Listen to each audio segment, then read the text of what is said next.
Depois que o Garou recebeu os poderes do God, ele se tornou um ser cósmico que só realmente foi parado pelo Saitama. A única pessoa que parou ele foi o Saitama. Mas tudo indica que o Garou foi muito mais do que um mero fantoche do God. Ele foi especialmente escolhido a dedo pelo God. Vamos ver isso agora.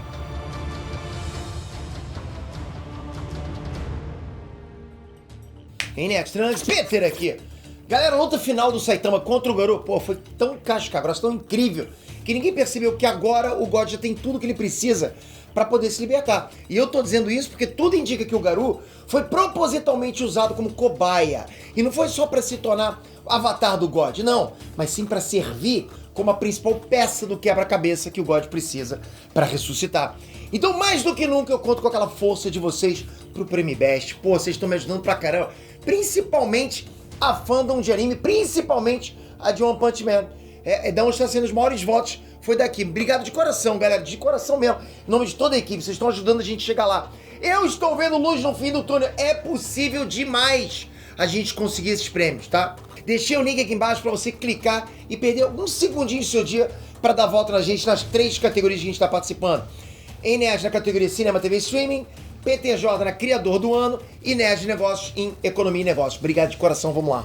Galera, essa teoria se baseia muito no vídeo que a gente fez sobre os reais objetivos do God e como que ele manipula as pessoas para que elas secretamente montem todo um quebra-cabeças para que assim o God possa futuramente ressuscitar. Quando o Yusuke Murata ele fez um redraw, ele redesenhou a luta contra o Rei Orochi, o próprio Rei Orochi levou o Saitama para dentro de um templo subterrâneo que ele tinha encontrado por acaso. E lá naquele templo ele encontrou uma imagem estampada na parede que dava a entender que ele era um tipo de deus dos monstros que ressuscitaria assim que um sacrifício fosse feito naquele altar.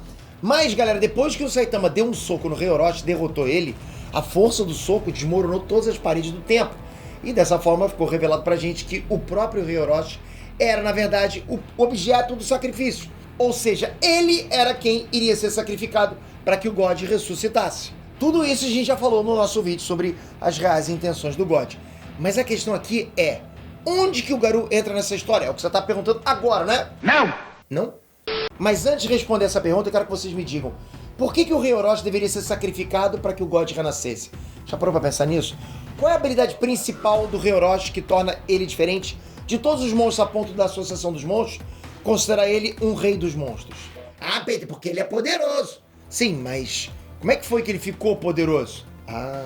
Então, o Rei Orochi, ele tem a capacidade de assimilar as habilidades de qualquer monstro que ele engula. Engoliu, assimilou as habilidades. E foi assim que ele ficou tão poderoso. Foi, né, realmente assimilando as habilidades de outros monstros.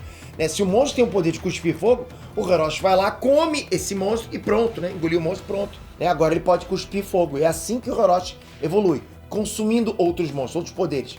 Só que chegou um ponto que a evolução do Rei Orochi estagnou, ou seja, ele basicamente parou de evoluir. Porque ele já tinha absorvido tantas habilidades que já não estava mais fazendo diferença nenhuma. Tipo, no meio de tantas habilidades, o que adiantaria mais uma, né? Naquele ponto, galera, porra, o Rei Orochi absorver um monstro qualquer era a mesma coisa que, sei lá, instalar um canivete num tanque de guerra, entende? Ou seja, não ia acrescentar em nada pra ele. É por isso que o Rei Orochi queria absorver o Saitama. Conseguir os poderes do Saitama era o que ele mais precisava, né? Pra dar um salto evolutivo. Ele daria um baita de um salto. Mas, obviamente, deu ruim, porque o Saitama pisou no Rei Orochi como se pisa numa barata. Mas o importante aqui é vocês perceberem que o Rei Orochi deveria ser sacrificado só quando ele se tornasse perfeito. Coisa que não aconteceu exatamente porque a evolução dele estagnou. O Rei Orochi deveria atingir a perfeição. Mas para ele atingir a perfeição, né, ele estava aqui. Para ele dar esse salto aqui, ele deveria consumir o Saitama. Chegando aqui, depois de consumir o Saitama, sim, ele seria sacrificado pro God ressuscitar. Mas ele estagnou, porque ele não conseguiu consumir o Saitama. Mas é aí que o Garou entra, porque assim como o Rei Orochi, o Garou também tem a capacidade de absorver a habilidade. E por mais que muita gente acredite que o Garou não tem poderes, né, que é tudo artes marciais e tal, na verdade a arte marcial do Silver Fang é só mais uma coisa que o Garou copiou. O poder dele não é arte marcial, mas sim copiar técnicas e habilidades. Tem que entender essa diferença, né? Mas aí quando o Garou ganhou os poderes do God, ele conquistou todo o conhecimento de todos os processos físicos, todos os processos químicos do universo. Isso transformou ele praticamente num semideus. Porque se ele pode copiar qualquer coisa, e quando eu digo, né, qualquer coisa, é qualquer coisa mesmo, então ele pode copiar qualquer processo químico e qualquer processo físico do universo. Não é à toa que o Garou conseguiu reproduzir uma explosão de raios gama, que é o maior evento explosivo de todo o universo. Ou seja, ele não copiou alguém, ele copiou uma coisa. Então ele pode copiar coisas e alguém.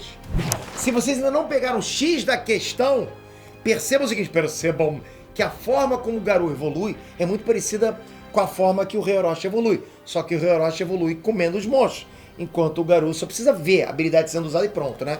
Aí pronto, ele evoluiu. Muito mais fácil do Garou. O próprio Gyoru queria que o Garou se tornasse o novo rei dos monstros. E olha que o Gyoru, na verdade, era só um boneco da Psychos, né? Que foi quem criou o Rei Orochi. Olha isso. Conclusão disso tudo. O God queria, o tempo todo, que o Garou evoluísse ao máximo possível para que ele fosse sacrificado mais tarde. Aí, dessa forma, todos esses poderes cósmicos iriam pro próprio God quando ele renascesse na Terra. E por isso que copiar a força do Saitama era essencial.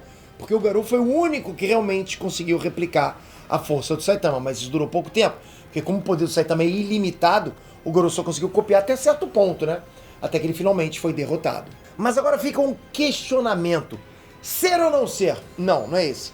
Quando o Garou tentou voltar no tempo com o Saitama, o God confiscou a vida do Garou e transformou ele numa estátua de sal. Então, tecnicamente, a gente pode dizer que sim, o Garou foi sacrificado. E se ele foi sacrificado, será que o God já tem tudo o que ele precisa para ser finalmente ressuscitado? Só não esquece que eu deixei o link aqui embaixo para você dar um votinho na gente no IBEST. E olha, se você estiver no gás mesmo, você pode dar 3 votos na gente em cada categoria. Você pode se logar com Google, Facebook e Apple ID. Vai que o seu está inspirado. Eu sei o seguinte, se a gente ganhar o IBEST, foi você que tá aí que fez isso. Peter, mas só eu que tô aqui? Sim, só você que tá aí. Porque um voto bota a gente pra cima. Então cada voto é super importante pra gente. Obrigado de coração, galera.